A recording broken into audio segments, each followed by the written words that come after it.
Alô, amigos, bem-vindos ao Gente que Fala, sempre ao vivo de meio-dia a 1 pela rádio Trianon, AM 740 São Paulo, Rádio Universal, AM 810 Santos.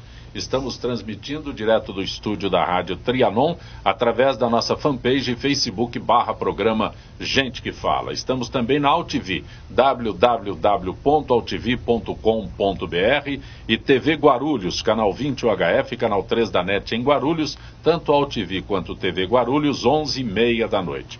Acesse nosso blog, conheça nossos colunistas e colaboradores, gentequefala.com.br, e à sua disposição um telefone aqui no estúdio da Rádio Trianon, 3289-3580, e o telefone da produção 5052-5555. Participando desta edição, advogado, professor Wagner Rubinelli. Prazer tê-lo aqui, Rubinelli. Bom dia, Zancopé, bom dia a todos os ouvintes aqui da rádio. É um prazer estar aqui com vocês novamente. Também conosco a médica Maite Sevilhano. Pronunciei corretamente? Pronunciou. A senhora é médica nuclear, é isso? Isso mesmo, médica nuclear. Eu nunca anunciei uma médica nuclear. Então, como eu sou caloura no rádio, o senhor também é calouro com uma médica nuclear. Estamos empatados hoje. A senhora é vice-presidente da Medical Women's International Association. Isso? Isso. E está disputando a presidência do Sindicato dos Médicos no Estado de São Paulo. Estou colocando nossas propostas para os colegas, depois de 39 anos, para ver se a oposição ganha dessa vez. E uma mulher se candidatando tem chances ou o machismo impera, né? Eu quero acreditar que na medicina tenhamos chances iguais. Infelizmente no mundo não é assim, mas na medicina eu quero acreditar. Porque sempre que se anuncia uma candidata, a primeira palavra é essa, o machismo impede. Infelizmente sim, é que algumas mulheres que nós tivemos no Brasil como predecessoras, infelizmente não tiveram um desempenho tão favorável. Talvez isso tenha nos deixado com uma nódoa, não é, no currículo, mulher para presidente. Camila Del Monte, quando eu disse se há o machismo, você concordou aí, é isso? Acenei, realmente, existe, né? Infelizmente. Mas a gente tem esperança que um dia vai acabar com isso, né? Você é palestrante? Sim, sou palestrante, mental coach, sou praticante de programação neurolinguística. E ultimamente estou me especializando em hábitos. Hábitos? Hábitos. O poder do hábito, né? Eu tenho o hábito de apresentar o Gente que Fala todo dia. Posso? Já virou um hábito, provavelmente essa entrada você já fala sem pensar. O cérebro nem usa energia, porque está lá eu não leio aqui, quando muda um nome eu me atrapalho todo. Também conosco o engenheiro Gilberto Giardino. Prazer ter aqui, Gilberto. Prazer, Zacomé. Estamos aqui, primeiramente, né? Primeira vez que a gente vem representando a APMEC. E posso te falar que lá na APMEC as mulheres, elas ainda não estão em maioria. Mas como sempre elas mandam. Elas têm todo o poder de mandar lá. Mas na engenharia as mulheres têm acesso? Tem. Hoje felizmente as mulheres estão com todo acesso, tem já muita engenheira e com capacidade nas obras. Quantas tem na diretoria da APMEC, Associação das Pequenas e Médias Hoje Empresas nós temos das 350 associadas na APMEC, hoje nós temos trabalhando na engenharia umas 120 engenheiras de campo. Camila, é um bom número, Camila? Quase 50%, né? Um dia a gente passa aí, rapaziada.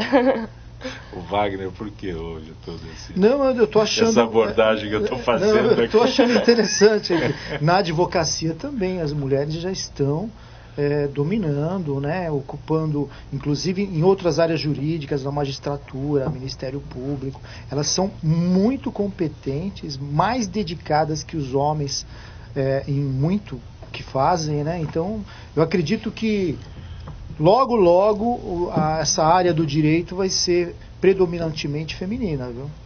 Uma grande maioria. Doutora Maite, quando eu fiz essa observação, né, é lógico que a medicina, profissionais da medicina, mulheres, né, tem é incontável número, mas disputando, o que me chama a atenção é que tenha pretensões a dirigir um sindicato. Esse é o que me...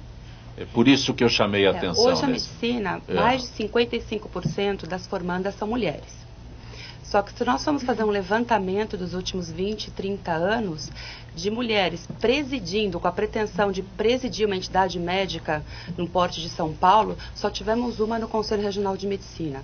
Basicamente, nas outras entidades, as mulheres ocupam um cargo que eu acho que os homens ainda não entenderam. Olha, você é diretora de relações públicas, você é diretora de eventos. Não, eu acho que também nós temos capacidade de comandar, nós estamos no dia a dia lá.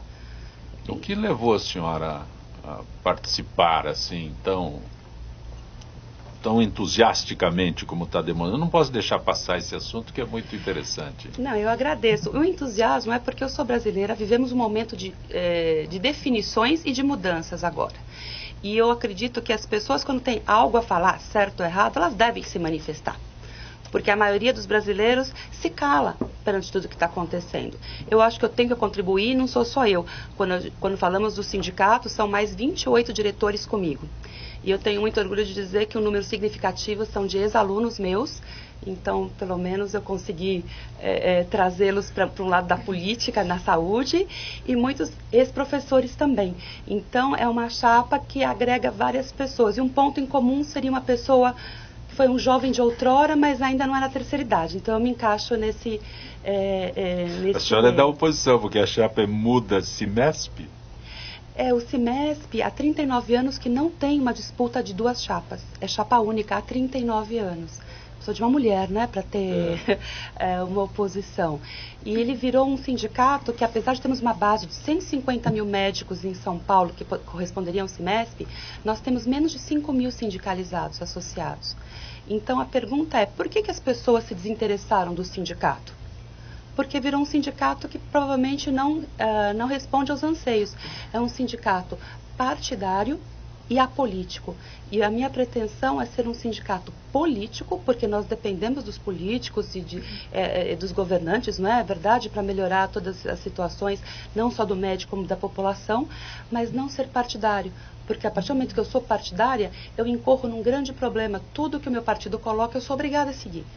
Então, nosso compromisso é de sermos apartidários e de proporcionarmos uma renovação constante. Então, uma das nossas propostas é, no máximo, a reeleição. É inconcebível, tem colegas que estão há 34 anos na chapa.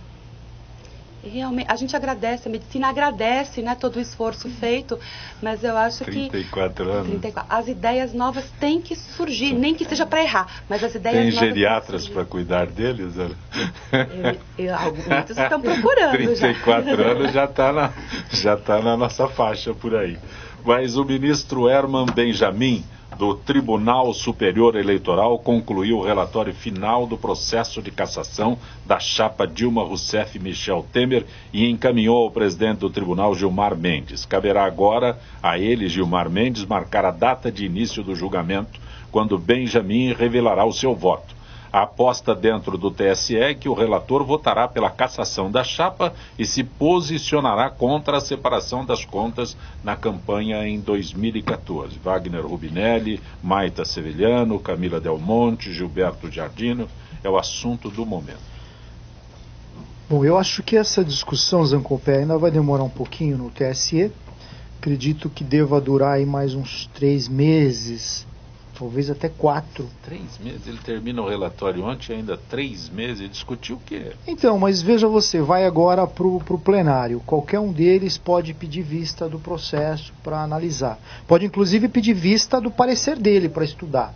Então vamos imaginar, você é o relator, eu sou um dos ministros. Eu quero, antes de me posicionar no plenário, eu quero conhecer e estudar o seu relatório. Então eu peço vista. Eu não apresentei o relatório ainda e você já quer saber o que eu escrevi? Não, assim que você apresentar no plenário... eu preciso esclarecer o máximo possível. Então é assim, no dia que ele for apresentar o relatório, então, em tese, seria se ele apresenta o relatório e vota? Não. Então vamos imaginar, o Zancopé, um dos ministros do TSE, foi apresentado o relatório que ele demorou muitos dias para elaborar. Não sei quanto, mas demorou. O Zancopé, a de cautela, o que ele quer ler o relatório, ele quer estudar o relatório antes de se posicionar. Então ele vai pedir vistas para analisar esse relatório, para estudar. Isso é uma prática comum nos tribunais, em todos. Normalmente você chega com um relatório lá de 200, 100 páginas e coloca, né, para ser votado o relatório, coloca a matéria em discussão e aí os ministros todos, eles costumam pedir um prazo para conhecer do relatório, daquele relator. Isso é muito comum também no parlamento, né? O relator de um projeto, ele faz aquele relatório, apresenta o voto com o relatório dele, e aí tem o pedido de vista. Isso acontece no TJ, no STJ. Então eu acredito que deva demorar ainda uns 3 meses. Superado isso, Zancopé, você pode, eu acredito até que vai se chegar à conclusão aí de uma cassação da chapa, a minha opinião pessoal. Com a cassação da chapa, provavelmente essa discussão vai para o Supremo Tribunal Federal. E aí no Supremo Tribunal Federal deve demorar mais uns 3 ou 4 meses. Então é uma discussão que vai se arrastar até o final deste ano. Mas se é Tribunal Superior Eleitoral, não é Sim. a última etapa? Sim, assim, quando tem algumas matérias que são relativas exclusivamente à questão eleitoral, em tese, não caberia recurso para o Supremo Tribunal Federal. Mas quando você discute ao mesmo tempo matérias constitucionais, que é aquela que tem um teor constitucional, você pode levar a discussão sim para o Supremo Tribunal Federal, que é onde vai chegar a discussão. E aí tem uma discussão muito mais interessante, que vai chegar na própria discussão do financiamento irregular, que alguns querem fazer. O financiamento irregular é aquele caixa 2 que não é relacionado com corrupção, ele vai ser criminalizado? A anistia que pretendem fazer na Câmara com relação a esse caixa 2, que ele era dado, mas não relacionado à corrupção, ele vai ser criminalizado? Vai haver anistia? Como que vai ficar essa questão? Então é uma questão muito complexa. O ruim é que enquanto isso o Brasil ele fica paralisado, né? Insegurança jurídica e política muito grande, nós estamos atravessando uma crise econômica, né? E isso preocupa muito. Pois não. Doutora Mai? É difícil para um médico falar o que acontece depois de um advogado, não é verdade? Mas todo É que o Brasil cidadão tem que se expressar. Então, como cidadão, vamos nós. Eu acho que é direito ser tudo levantado. É impressionante como as pessoas, para uma situação, eu cumpro a lei, para uma outra situação, eu estou fora. Foi uma chapa única, tanto foi única que eu particularmente não considero que ocorreu golpe. Uma presidente foi retirada, foi aprovado pelo Congresso constitucionalmente e o vice-presidente assumiu. Então, como que agora eu posso romper essa chapa e dizer não, a presidente foi culpada e eu sou inocente? Eu acho que nesse jogo não tem... Como cidadã, não vejo ninguém inocente. É um país que demorou muitos anos para conseguir tirar alguém, para conseguir fazer sua voz ir nas ruas.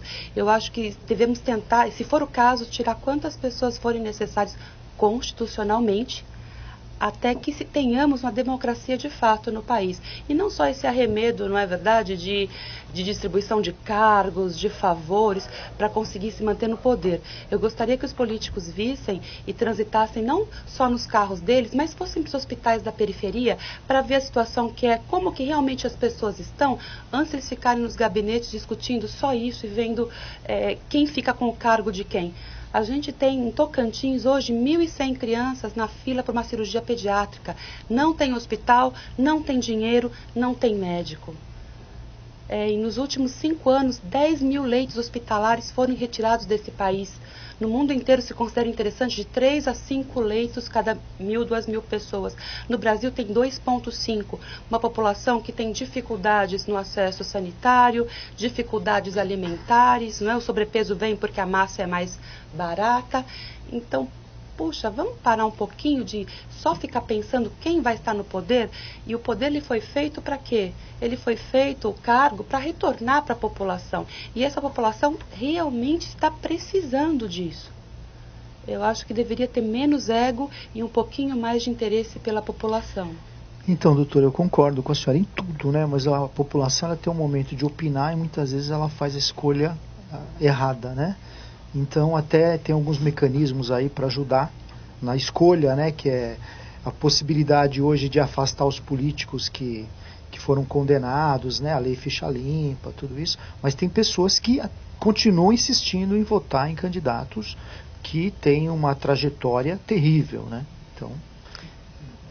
Será que elas insistem? Ou será que a educação nesse país chegou ao ponto de obliterar são pessoas que realmente não se informam. Então, quando alguém vem com um biscoitinho, com uma camiseta, talvez ela fique feliz porque ela recebeu a atenção de alguém. Eu sempre tenho um pouco de dúvida a respeito disso. Não, é cultural, infelizmente, se a senhora sentar, se a senhora amanhã ocupar um cargo eletivo, vamos supor, for vereadora numa cidade, cada 10 pessoas que a senhora atender, 2 vai pedir alguma coisa relacionada à cidade. E 8 pedirão questões pessoais, que não tem nada a ver com a função do vereador. E, infelizmente, inclusive uma grande parte dos que criticam, se estivesse em situação igual, provavelmente fariam a mesma coisa. Porque pelo que você vê, no dia a dia, a pessoa te liga para pedir cada absurdo. Por exemplo, quer cortar árvore, mas não pode, mas quer que dá um jeitinho para cortar árvores, Zancopé. Porque, olha, não, você é vereador, você tem que me ajudar a cortar a árvore lá. A árvore não tem motivo para ser cortada, ela não tem cupim, ela não tem risco, não tem nada. Quer dizer, você como vereador quer que plantem árvores, não quer cortar árvores, né? E aí, se você conseguir retirar aquela árvore, você é um bom vereador para aquela pessoa e para a família dela. Se você não conseguir, você é um péssimo político. Um exemplo bem rasteiro, simples, bem simples. Mas né? nós temos um probleminha. Qual é o nosso problema hoje? Nosso problema hoje é uma lista fechada daquele pessoal que sabe que não vai ser reeleito e está bolando uma lista fechada para quê? Para ser o primeiro da lista, porque ele é um coronel e com isso ele vai ser reeleito. Ele sabe que numa lista, nos 10 itens que o povo colocou mais de 2 milhões de assinaturas, ele não aprova, porque se aprovar ele vai ser preso. Então, o que acontece? O povo não tem condições de prender aqueles que são presos. Então, você pega um monte de senador, de deputado, de governantes que deveriam estar presos, mas eles mesmos conseguem fazer as leis para não serem presos. Então, e além do que, né? Além do que, o pessoal que recebe a bota de um lado, né? Que ainda tem, né? Tinha no tempo dos coronéis lá de trás, mas ainda tem hoje a bota de um lado para depois da eleição ter a bota do outro lado. Quer dizer, não é... Ou seja, eu dou o pé direito, se eu for eleito, o senhor pega o pé esquerdo. Ainda temos nisso, né? E temos isso em São Paulo, não estou falando isso, não estou falando isso no Nordeste, não. Estou falando isso no São Paulo. Quem conhece como nós, da engenharia, da PEMEC, que faz obras na periferia, sabe muito bem disso, como é usado esse artifício para conseguir isso. E a gente vê muita coisa acontecendo, muita coisa que o governo não faz, ele fala que faz as obras de saneamento, não faz. A gente vê hoje, você está falando lá no Norte e Nordeste, vai para a periferia, vai para Campo Limpo, vai para Boimirim, vai para Itaim Paulista, não vou dizer que são palafitas, mas são quase que palafitas, o pessoal morando, e você tem um monte de construção parado, Minha Casa Minha Vida, Coab, CDHU, paradas. Por quê? Porque não tem mais investimento. Então o povo está perdido, ele não consegue. Esse é o problema. Camila. Eu acredito que, resumindo tudo isso, na minha opinião, o governo de um país é o reflexo da população. Né? Então, como os colegas aqui falaram, os eleitores, né? Os cidadãos, pedimos para os candidatos darem um jeitinho. Né? Isso, querendo ou não, é corrupção, né? Fazendo alguma coisa, o contrário, né? da regra. Né? E como que a gente pode cobrar que os políticos, os nossos governantes, sejam corretos, né? Não sejam corruptos, se a gente sempre acaba pedindo para que eles deem um jeitinho brasileiro, né? Isso o Wagner Rubinelli ouviu muito. 4 mandatos como vereador. Né? E é terrível, você não imagina, porque é assim, então o fiscal, que é da sua área, ele vai lá e embarga uma construção na periferia porque não tem planta, não tem nada. Aí a pessoa te procura e fala, olha, eu preciso que você dê um jeitinho do fiscal não aparecer mais lá. Olha, você imagina a que ponto que chega, né? Se você, em tese, fizesse um absurdo desse, né, o que aconteceria? Você seria excelente, um ótimo vereador. Você teria o voto da família toda, né? Mas, reeleição garantida. quer dizer, gente, é um absurdo isso. Então é para o fiscal não ir mais, é para cortar a árvore que não pode ser cortada. São coisas terríveis. Uma vez eu até achei engraçado, porque um rapaz brigou comigo. Ele queria cortar o coqueiro, um coqueiro lindo, da Rua dos Coqueiros. Só tinha esse coqueiro. A rua era a Rua do Coqueiro. Ele queria cortar o coqueiro. Eu falei, meu amigo, mas não pode. Primeiro, porque é uma árvore linda. Segundo, porque a Rua do Coqueiro, você vai cortar o coqueiro, acabou, né? O simbolismo da rua, né? Mas olha, você se decepciona muito, né? Porque o critério é esse, né, infelizmente, da política. Esse é o fisiologismo que funciona nas câmaras municipais. Você acha, não, aquele que não se reelegeu, ele é ruim. Às vezes aquele que não se reelegeu é um dos melhores. É que ele não quer se submeter a isso. Doutora Maite Sevilhano, a senhora é médica nuclear. Isso. E imagina-se que os médicos estejam fora do projeto de terceirização que está para ser aprovado, regulamentado, sei lá qual é o termo correto que se usa. O presidente Michel Temer deve dar uma canetada logo. O termo lá no interior a gente fala isso, vai meter uma canetada lá e vai resolver. E a senhora anteriormente estava fazendo referência a este problema dentro do exercício da profissão dos médicos. Muitos hospitais, eles não contratam mais como um trabalhador, com carteira assinada, o horário, as férias, 13º. Eles estão terceirizando e até quarteirizando. Então, o que acontece? Existem empresas... Não fala isso que o presidente vai acrescentar esse termo no projeto. É possível quarteirizar. Bom, mas se não processar, a Receita Federal vem em cima dos médicos por causa disso.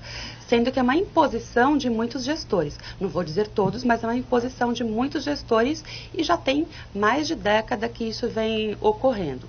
Muitos colegas acabam aceitando, porque eu vou pagar um pouco menos de imposto, então esse dinheiro de diferença põe uma previdência privada, não é isso? Para não ter que ficar dependendo da aposentadoria. Só que você fica doente, o que infelizmente nós médicos também ficamos, né? Eu sei, não deveria, tal, mas a gente fica. Mas é o pior paciente que existe, não é? O médico. Eu sou comportada. Então, Se eu concordo com o que o outro colega está. Mas aí pelo menos eles deixam discutir, né? Quando a gente é leigo, eles ficam bravos. Mas a ignorância, ela é abençoada nesse momento. A gente não pensa em boas coisas, a gente só pensa nas complicações. Então, não queira entender. Então, a terceirização, ela causa uma série de... Ela pode ser interessante para um lado, sim, mas ela causa uma série de problemas para os outros. Para o outro lado, o que eu fico muito preocupada é que o país parece que está correndo contra o tempo, assim, não é uma maratona. Ele é um Usain Bolt correndo com legislações. Elas não estão sendo suficientemente discutidas, pesadas, opções colocadas. Não, o país ele anda correndo, não é verdade? Ele vai, acho que terminar agora 21 de abril, não sei, e está muito preocupante isso. Terceirização poderia ajudar o país a sair um pouco dessa amarra, porque todos nós reclamamos do quanto custa um trabalhador. É verdade, um trabalhador realmente ele é oneroso. Mas se eu não dou opções, como é que eu vou deixar? Se ele fica exclusivamente nisso. Ou se eu vou criar, na verdade, o que está acontecendo em muitas cidades do interior é que tem licitações das prefeituras para médicos. Então, o que acontece? As empresas oferecem um X para a prefeitura, para os médicos, para os atendimentos, e quando vai ver o médico realmente que trabalha na ponta final, está ganhando muito pouco. Mas ou ele aceita isso e é terceirizado, ou ele não tem trabalho. Se formos levantar em várias prefeituras, é isso que está acontecendo. A terceirização para nós da medicina, muitos colegas defendem, alguns atacam. Eu acho que o país ele precisa ter uma labilidade, ele precisa ter opções de emprego, mas contanto que eu tenha uma legislação que seja muito bem posicionada, que nenhuma das duas partes saia prejudicada com isso. Eu acho que vai ser importante. Gilberto Giardino, a construção civil já vive isso? Já vive há muito tempo isso. Inclusive é previsto por lei, por contrato, junto a todos os órgãos públicos, né? Tanto federal. Ela é prevista que você pode subcontratar até 30% do seu contrato e ela é terceirizada direto. Você pega a obra, normalmente você pega a obra, nós já tivemos grandes reuniões na PEMEC sobre isso, e você recontrata, vamos dizer assim, a parte hidráulica, com uma firma de hidráulica, a parte elétrica, todos os prédios, todas as incorporações são isso. Você já não tem mais o seu empregado CLT. Você tem alguns empregados CLT, que seria mestre, encarregados, né? Tem o seu engenheiro, tem o seu tecnólogo, e o resto é tudo subcontratado com firmas de hidráulica, de elétrica, de caixilharia, porque nós não temos como fazer, a firma contratada não tem como fazer o pré-moldado, não tem como fazer a estrutura metálica. Hoje são todas firmas especializadas com um custo menor do que a gente poderia fazer. Então, esse pessoal faz tudo e a gente contrata para fazer. Então, a minha pergunta é que no setor, então, esse projeto não é novidade? Não é. Nós já usamos direto, nós contratamos tudo. O que esse projeto diz, basicamente para nós hoje, é que você vai subcontratar ou terceirizar também uma mão de obra. Hoje nós subcontratamos um equipamento. Hoje nós subcontratamos uma firma de terraplanagem. Nós subcontratamos uma firma de estaqueamento. Agora, a mão de obra, agora nós vamos poder contratar também uma firma de mão de obra, por exemplo, para fazer a abertura de valas de fundação, todas essas coisas. Mas isso já faz tempo que é feito, sem grandes problemas. Realmente vai deixar de ser uma coisa meio errada, vamos dizer assim. Mas vai ser, para nós, a engenharia vai ser bom. O senhor que tem experiência, eu tenho uma dúvida. O valor pago para esses funcionários que são subcontratados, eles diminuíram com o passar do tempo? O senhor acha que estabilizou no mercado? Não, porque essa é uma das opiniões de crítica das pessoas. Na realidade, você tem, vamos supor, se você contrata uma firma, certo? Hoje nós temos firmas de mão de obra, ok?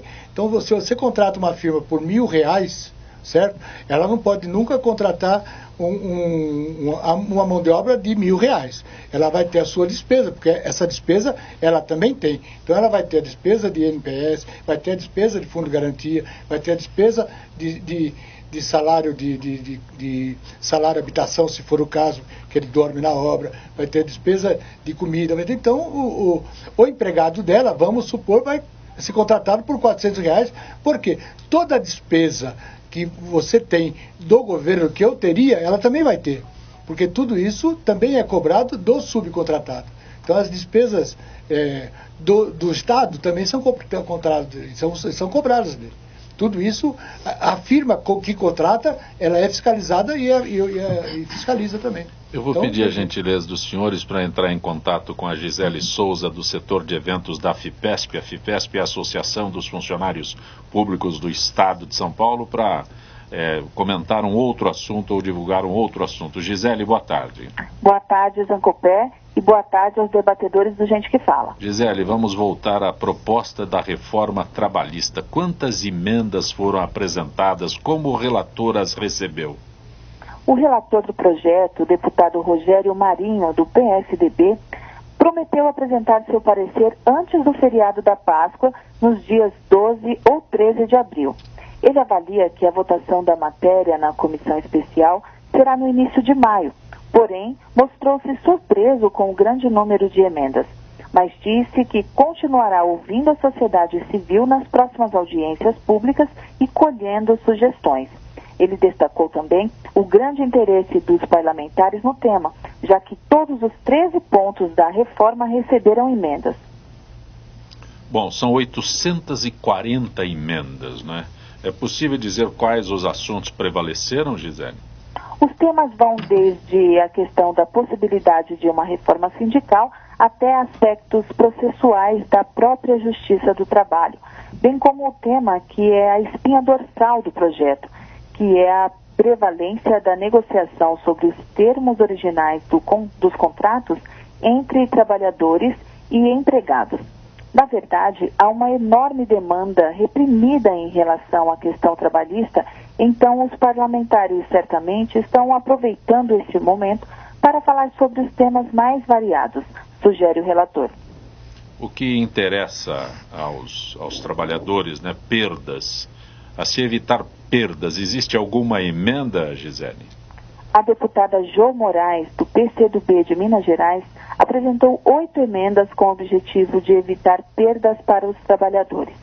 Entre os temas abordados pela deputada estão mudanças nas regras para eleições dos representantes dos trabalhadores dentro das empresas, limites ao trabalho temporário e ao trabalho parcial e prevalência do negociado sobre legislado, desde que seja mais favorável para o trabalhador.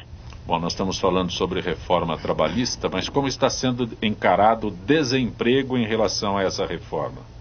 Estamos vivendo uma crise econômica forte, número de desempregados elevado, mas também números de empresas com dificuldades e há certa confusão de setores empresariais, considerando que são os direitos que prejudicam. Não é. É a falta de adequação das normas trabalhistas e a garantia que sejam respeitadas que criam essa pendência judiciária. Nós queremos que a relação de trabalho não dependam da justiça, mas que o setor empresarial cumpra os direitos previstos na legislação, afirmou a deputada Jo Moraes.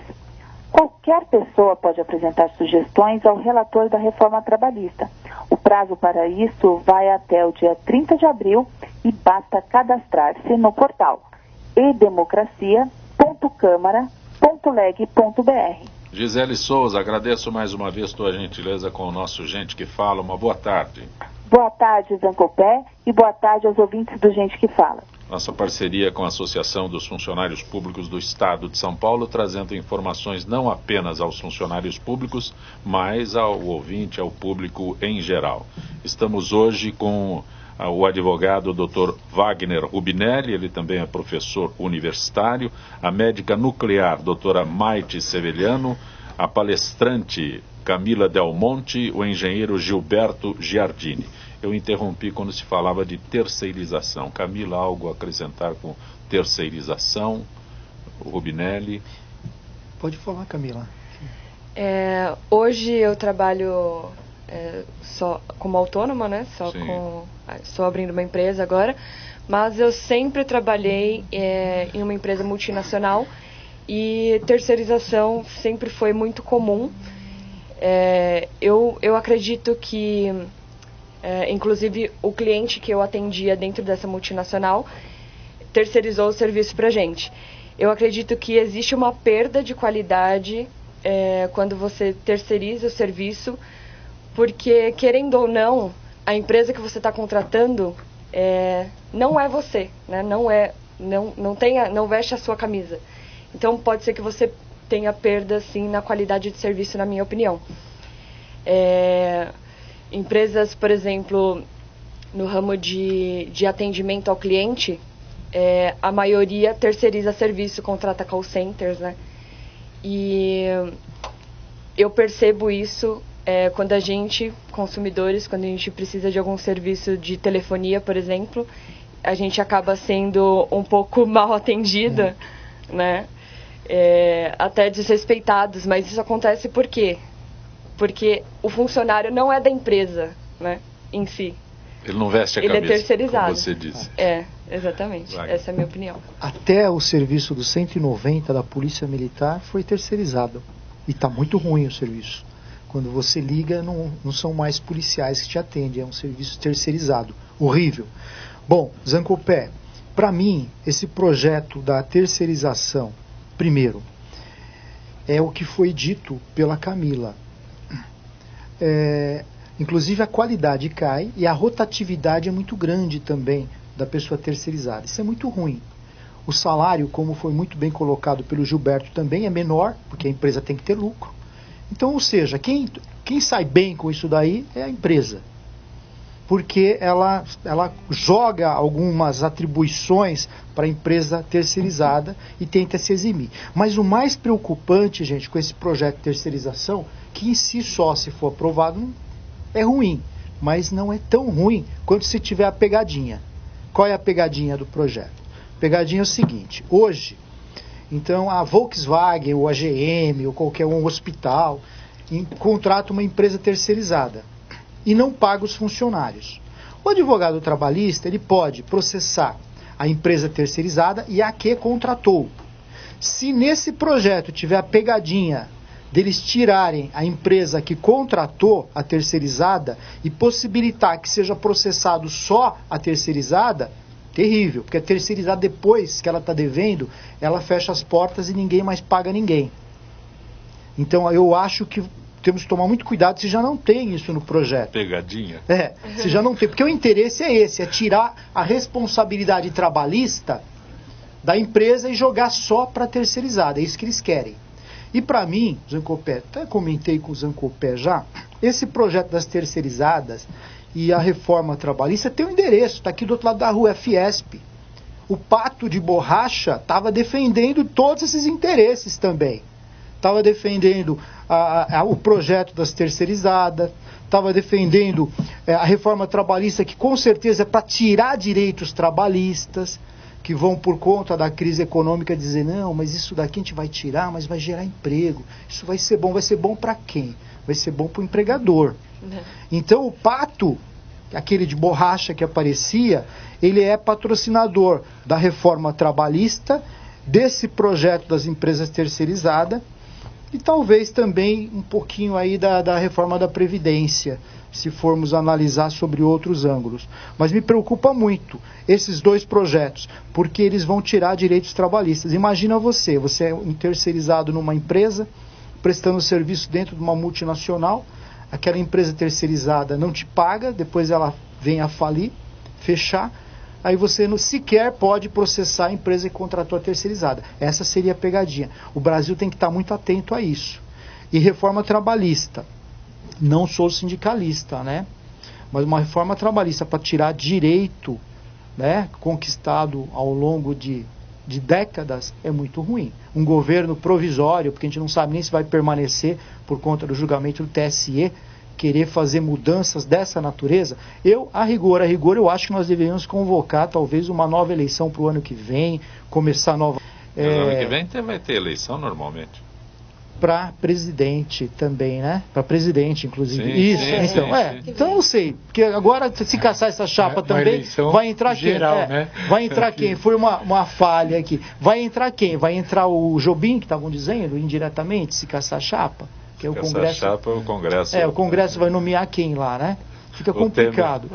Indiretamente vou indicar alguém, o Temer, né? O menino não dá mais, porque agora ele é ministro supremo, né? Sim, o Alexandre Moraes. O Alexandre Moraes, né? Isso poderia ser. Agora, no nosso Gente que Fala, estamos convocando o jornalista Ricardo Godoy.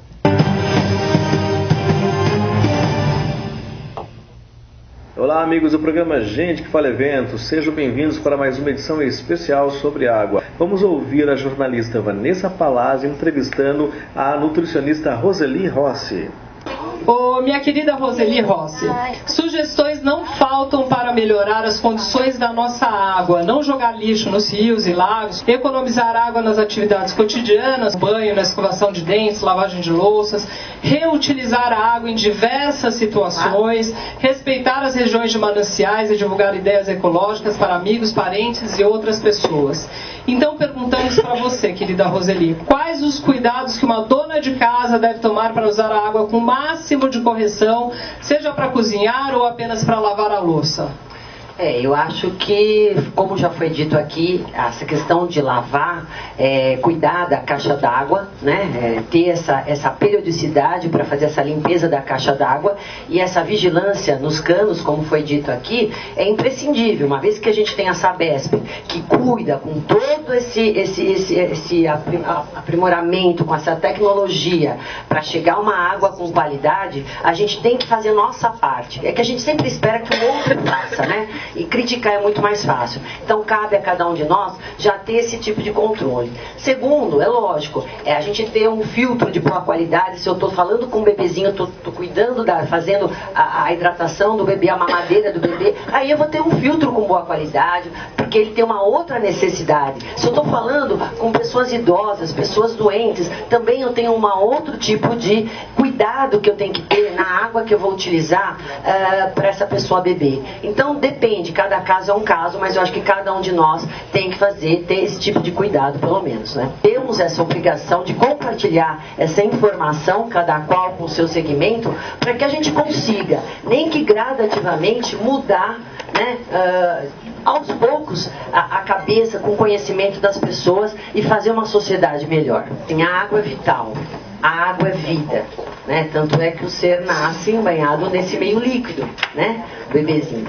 E aí a gente sabe que nosso corpo é formado por 60% de água. 70% estão nos nossos músculos, o restante na parte de secreções, da linfa. Então a gente sabe o poder que a água tem no nosso organismo. A gente consegue ficar muito mais tempo sem comer do que sem beber. É este recado que nós aqui do programa Gente que Fala queremos deixar para vocês, aos nossos ouvintes, espectadores. Muito obrigado pela atenção. Encerramos mais uma edição desse evento que tem o patrocínio da Sabesp. A gente se encontra no próximo programa. Gente que Fala pela Rádio Trianon, M740 São Paulo, Rádio Universal AM 810 Santos. Conosco hoje o advogado Dr. Wagner Rubinelli, a médica nuclear doutora Maite Sevilhano, o engenheiro Gilberto Jardino, não é isso? Gilberto Jardino, desculpa. E a palestrante Camila Del Monte. Porque o que é hábito? Como é que você consegue mudar um hábito? Eu brinquei a hora que te apresentei que tem o hábito de estar aqui no Gente que Fala todos os dias, e você disse que isso é significativo. Com certeza, isso virou um hábito. Os hábitos são rotinas, né? Coisas que a gente faz repetidas vezes e que o cérebro, para poupar energia, ele armazena isso como alguma coisa automática. Vocês já perceberam que não pensam com qual lado vai começar a escovar os dentes? Com qual mão vai escolher o sabonete para tomar banho, qual mão vai ligar o chuveiro para tomar banho. O que mais? Quando você está indo para o trabalho, você usa sempre o mesmo caminho, e pode ser que algum dia você perceba que no meio do caminho você está indo para o trabalho, mas na verdade precisava ir para outro lugar. Já aconteceu isso com vocês, muito provavelmente. O hábito constitui pelo menos 40% das nossas ações durante o dia. E o segredo de tudo está em a gente trazer para a consciência de que a maioria das coisas que a gente faz é originada do hábito. Porque se a gente não percebe isso, a gente acaba vivendo no piloto automático, e quando vai perceber, já passou a vida inteira, né? E você acaba percebendo o que você fez, né? Quais coisas você realizou na sua vida, quais coisas você deixou que controlassem a sua vida sem que você desse atenção para isso, né? Sem que você tivesse presente para isso. Carlos Alberto Parreira, que é esse renomado técnico de futebol, então ele treina a dar autógrafo com a mão esquerda, escova os dentes, como você falou, com a mão esquerda, que é exatamente para criar um novo hábito e exercitar o lado diferente do cérebro, é isso? Exatamente. Ele diz que é isso, preciso fazer o outro lado pensar. Exatamente, a gente fala, né, para exercitar o cérebro para você tentar mudar algumas coisas que você faz sempre automático. Então, se você for tentar escovar os dentes amanhã com a outra mão, provavelmente com a mão esquerda, você vai achar muito estranho, só que o seu cérebro está trabalhando, isso é bom. O que eu percebo, né, nos atendimentos que eu faço, é que a maioria das pessoas, quando determinam um objetivo, por exemplo, quero emagrecer. A maioria das mulheres, por exemplo, que me procuram, querem emagrecer. Então, eu quero emagrecer 10 quilos até junho de 2017. Só que, quando a gente vai analisar a rotina da pessoa, ela tem vários hábitos que ela faz que não permitem que ela chegue ao emagrecimento. Então, ela vai precisar criar novos hábitos ou mudar os hábitos que ela tem. Provavelmente, hábitos alimentares, né? Mudar. Pizza de sábado. Fast food de dia de semana, né? Pessoas que trabalham perto de shopping também acabam comendo McDonald's, né? Tudo que é bom tem que mudar, é isso? O Wagner falou da pizza de sábado. Na verdade, o que a gente fala é que importa o resultado. O que importa é o resultado, né? Então, se você quer se sentir mais saudável, se você quer ter mais energia, né? Você precisa mudar algumas coisas te roubam energia, que é a alimentação. Tem palestras programadas para os próximos dias, alguma coisa assim? Amanhã eu tenho uma palestra, um treinamento sobre vendas. Eu faço um treinamento baseado na linha do Jordan Belfort.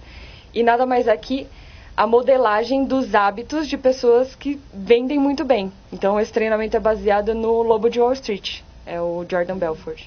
Então, através da programação neurolinguística, né, a PNL, foi estudado o modelo mental que ele tinha para ele atingir o resultado que ele tinha.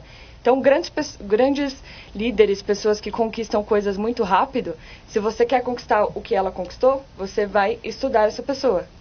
Sempre tem um padrão. Então, você vai estudar o padrão de pensamento, o que essa pessoa acredita, o que essa pessoa pensa, quais são os tipos de pensamento que ela tem. Ela costuma pensar positivo ou negativo? Ela costuma olhar o lado positivo das coisas ou o lado negativo? Qual o estado emocional que ela fica durante o dia, a maior parte do dia? Né? Como que ela se apresenta, qual o comportamento e, por fim, qual o resultado? Então, a Michele do Morumbi pergunta se a programação neurolinguística pode ajudar no marketing da empresa. Com certeza. Através da PNL, a gente entende que a maioria das decisões das pessoas, na verdade, todas as decisões das pessoas vêm do subconsciente. Então, 95% da nossa mente é inconsciente e 5% só é consciente. Se a gente usa programação neurolinguística, técnicas, por exemplo, de linguagem hipnótica, que é uma das técnicas que a gente aprende na formação de PNL, você entende como acessar o subconsciente da pessoa para induzir que essa pessoa tome a decisão que você quer. Então, com o PNL dá sim para aumentar o marketing da empresa, né? Porque você automaticamente vai usar técnicas para fazer com que os clientes decidam comprar. Tem algumas outras perguntas, mas antes estamos convocando de novo o Ricardo Godoy. Olá, amigos do programa Gente que Fala Eventos. Sejam bem-vindos para mais uma edição especial sobre água. Vamos ouvir a jornalista Vanessa Palazzi entrevistando as cantoras Paula Gauss e Sônia Presta. Bom, vamos falar Dia Mundial da Água. Eu quero ouvir as nossas brilhantes cantoras aqui. Sabe que dia que eu comecei a dar muito valor para a água? No ano passado eu estive no sertão do Nordeste. É muito sério isso. E eu estive com mulheres rendeiras maravilhosas num projeto que chama Olhar do Sertão. E eu não poderia imaginar, a gente vê assim, ouve, mas quando a gente vive aquela realidade, sabe que você passar um dia inteiro sem lavar a mão e fazer um trabalho e realizar um trabalho ali. Na hora que eu lavava minha mão à noite, quando eu chegava em outro lugar, porque naquela região que eu estava fazendo esse trabalho não tinha água, assim como a gente tem, a água saía na pia um caldo preto. Cada copinho desse, hoje, depois dessa minha viagem no Nordeste, tem um valor diferente para mim. E agora vamos lá, dona Sônia Presta. Eu queria comentar com vocês sobre a água que chega até a nossa casa. Os paulistanos, de uma maneira geral, são muito privilegiados, porque a água que chega até a nossa casa, se nós temos uma boa condição na nossa caixa d'água e no encanamento da nossa água, nós podemos beber sim a nossa água da torneira. Nossa água é muito boa. É muito boa. A qualidade da água que a Sabesp nos fornece é uma qualidade comprovada. Eu estive na Sabesp, acompanhei os testes clínicos e vi a seriedade com que a Sabesp trata a água em São Paulo. Então, muitas pessoas têm problema, inclusive eu até dei meu depoimento, eu sou farmacêutica bioquímica, sou especializada em alimentos. Então, todas as vezes a gente fica pensando, vou fazer café, vou usar água do filtro. Vou fazer café, vou usar água mineral. Porque a gente tem hábito de fazer isso e vai contaminar. Não, não vai contaminar. Então, pode usar sim água da torneira. Claro que a gente tem que fazer inspeção de caixa d'água, tem que fazer inspeção do encanamento, porque não adianta nada, a água chega limpinha. Justamente por ter um pouquinho de cheiro de cloro, que é muito, muito significante, é que é segura para você. Então, pode tomar água sim. É este recado que nós aqui do programa Gente que Fala queremos deixar para vocês, aos nossos ouvintes, espectadores. Muito obrigado pela atenção. Encerramos mais uma edição desse evento que tem o patrocínio da Sabesp. A gente se encontra no próximo programa. Gilberto Jorge de Pinheiros, a Operação Lava Jato está sendo boa ou ruim para pequenas e médias construtoras? A Operação Lava Jato está sendo boa para o Brasil inteiro. Eu acho que a gente tem realmente que passar a limpo tudo o que está acontecendo, tudo que aconteceu. Eu acho que a gente tem realmente que dar todo o apoio a todos os promotores, todos os juízes que estão trabalhando nesse caso. Eu acho que é importante que a gente vá em frente e dê o apoio. Wagner Rubinelli, Eric de Moema, se terceirizarmos o Congresso Nacional, teremos deputados e senadores mais baratos? Até uma brincadeira que o colega fez, né? Na realidade, a gente tem a opção de escolher de forma acertada, né? Terceirizar seria piorar ainda, talvez, porque você não sabe o que viria, né? Brincando também. Obviamente, a gente não tem que terceirizar e nem precisa se contentar com o Congresso que nós temos. Nós vamos ter aí uma opção de fazer uma escolha melhor. A gente sempre tem essa opção. Tudo depende de nós. Nós somos fruto das nossas escolhas. Então, a gente tem que escolher direito. Camila, Adriano da Moca, terceirização. Com a terceirização, a procura pelos serviços de um coaching tende a aumentar? Eu acredito que a tendência é aumentar, não por conta da terceirização. Acho que as pessoas cada vez mais estão se preocupando com o autoconhecimento, percebendo que, como foi falado agora, que nós somos frutos, né, do que a gente planta, né, nós somos as raízes, né? E o fruto é o nosso resultado. Então, se a gente cada vez mais começarmos a olharmos para os nossos resultados e pararmos até de terceirizar a culpa dos nossos resultados, falando de terceirização, nós seremos pessoas melhores. A culpa dos resultados é muito bom. Exatamente. Então, por exemplo, eu sou pobre porque o governo é ruim. Eu sou assassino porque o meu pai usava droga e batia na minha mãe. O que a gente está fazendo? Terceirizando a culpa, né? Então, eu acho que a tendência é aumentar a procura por coaches, porque a gente está numa época de consciência, né, de que com o autoconhecimento a gente vai ter melhores resultados, e tendo melhores resultados individualmente, a gente ajuda na melhora do país inteiro, né? Gilberto Giardino, que medida a liberação do Fundo de Garantia poderá impulsionar a construção civil? A gente ficou muito contente porque, pelas pesquisas, pouca gente está usando para pagar dívida e está indo para o mercado. E esse mercado, a gente espera que o povo esteja fazendo aquela construção pequena, aquela construção que vai fazer aquela ampliação de casa, aquela construção que o pessoal está fazendo para o filho que vai casando, aquela construção que vai fazer o puxadinho, embora não seja o certo, não seja o correto, mas eles estão gastando para fazer o aumento da casa. Isso vai impulsionar, sim. É muito bom, porque vai fazer com que toda a indústria em torno da construção civil comece a produzir de novo. Doutora Maite Severiano, quando será a eleição no CIMESP? Bom, as eleições do Sindicato dos Médicos de São Paulo será entre os dias 10 e 13 de abril. Já estamos em 15 dias na eleição.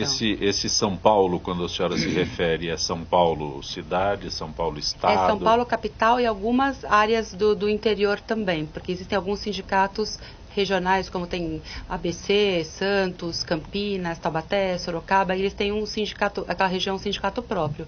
Mas a base de São Paulo, do CIMESP, seria em torno de 150 mil colegas.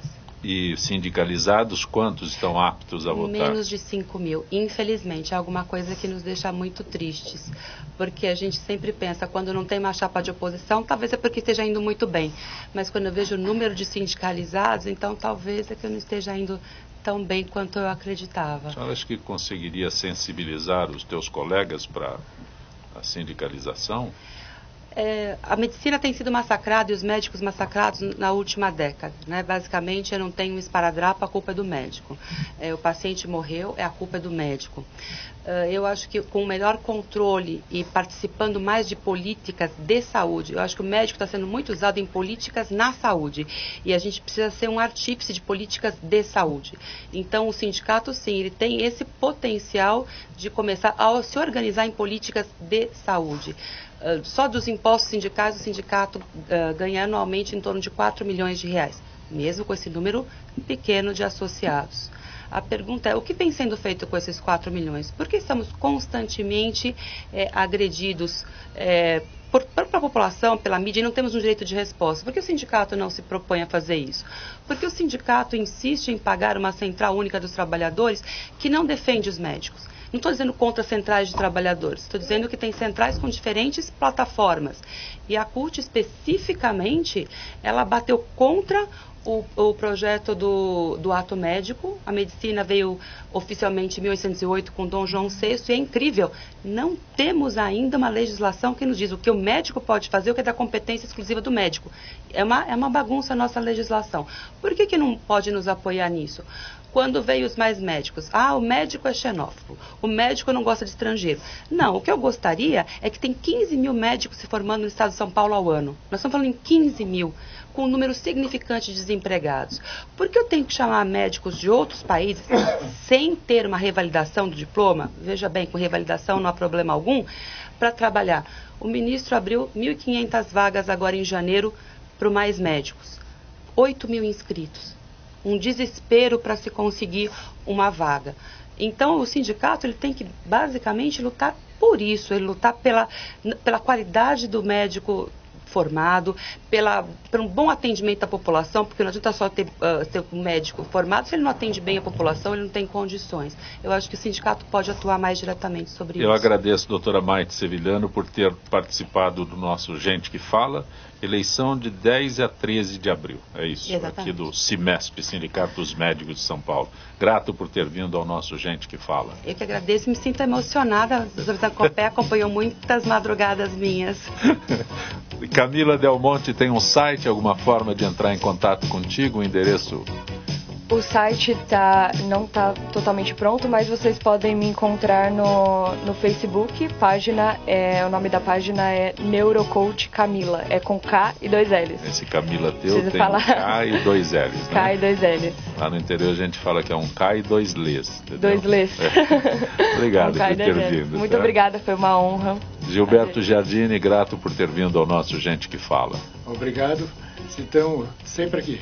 A PEMEC sempre presente. Fica tranquilo. Wagner Rubinelli encontrou seu tempo para vir lá do ABC conosco. Nossa, como demorou. Esse trânsito está terrível. Um abraço a todos os ouvintes, um abraço ao meu amigo Fausto Camunha, um abraço a você, Zancopé.